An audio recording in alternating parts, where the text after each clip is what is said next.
Je puis effectivement répondre à votre question quant à l'initiative prise par l'Assemblée des États de l'Union africaine sur l'inscription du maintien de la paix et de la sécurité internationale comme étant un objectif pour 2010. En effet, c'est une initiative très heureuse, d'abord parce que cela s'inscrit dans le mouvement global de la Renaissance africaine, en matière économique, en matière culturelle et en matière sociale, mais aussi sur le terrain des droits et du droit international.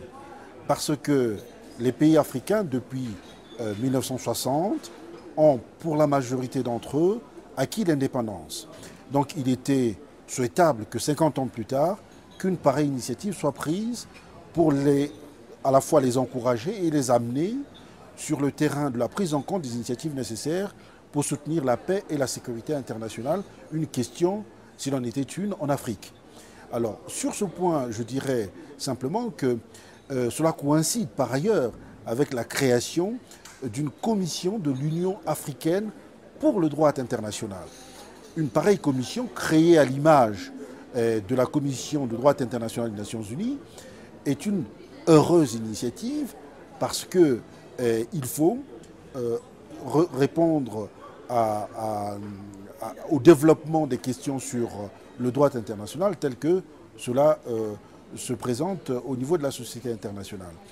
Et parmi les missions qui ont été confiées à la Commission de l'Union africaine pour le droit international, il y en a une parmi les 5, je ne les évoquerai pas toutes, mais en tout cas celle-là nous intéresse pour la question que vous me posez, madame, qui est que, en fait, la Commission a pour mission de s'occuper du développement du droit international dans le continent, et ça me paraît être une initiative qui va dans le sens du développement de l'appropriation de l'idée, déjà de l'idée telle que l'entend l'UNESCO par ailleurs, qui soutient que c'est dans l'esprit des hommes que prend naissance la guerre, c'est également dans leur esprit, dans l'esprit des hommes qu'il faut développer les initiatives et les actions pour la paix. Et le développement du droit international permet effectivement de faire en sorte que l'Afrique, les dames et les messieurs, les jeunes et les personnes plus âgées puissent prendre conscience de ce que, avant la force, avant les armes, c'est le droit. Et le droit oblige à ce que les uns et les autres négocient sur des points de discordance, sur les points de mésentente. Et plus concrètement, et j'en aurais terminé, madame, plus concrètement, la Commission africaine pour le droit international a déjà pris l'idée, lors de sa dernière session tenue à Addis Abeba, a déjà pris l'initiative d'assurer à travers l'Afrique, par des pôles d'initiative sur le continent, des librairies, des bibliothèques, et également de prendre des initiatives pour faire en sorte que des débats soient organisés sur la diffusion du droit international. Ça se fera dans le sud de l'Afrique, à l'est, à l'ouest, et également plus au nord de l'Afrique.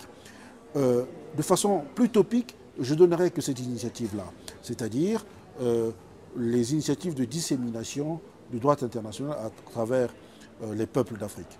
Voilà ce que la Commission de droit international souhaite faire de façon concrète pour cette année. Bien entendu, les autres questions traitées par la Commission concourent également au développement de l'idée de la paix et de la sécurité à travers le continent, tel que décidé par l'Union africaine pour l'année 2010.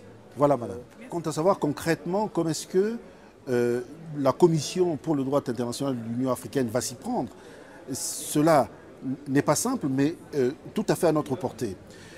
D'abord parce que la Commission, par les dispositions figurant dans son statut, va prendre contact avec la société civile, avec des initiatives privées, bien entendu respectueuses des textes de l'Union africaine, des principes et les règles de l'Union africaine, toutes celles des entreprises qui pourront, à travers les différences de développement qui existent dans les États africains, pour certains pays, il sera peut-être nécessaire de créer carrément des structures de distribution d'ouvrages de droit international.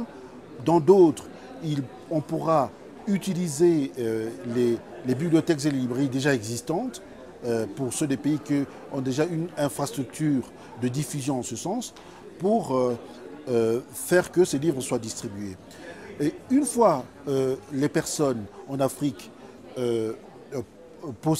possèdent déjà, une fois que les personnes en Afrique ont la possession de ces ouvrages, ils vont bien entendu s'approprier des instruments de savoir.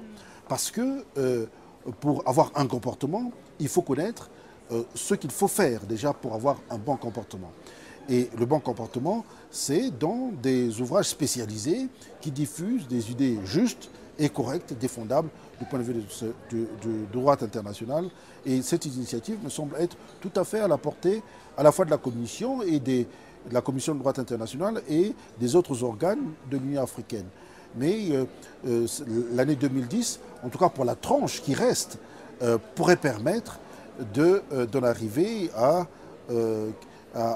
donner corps à cette idée.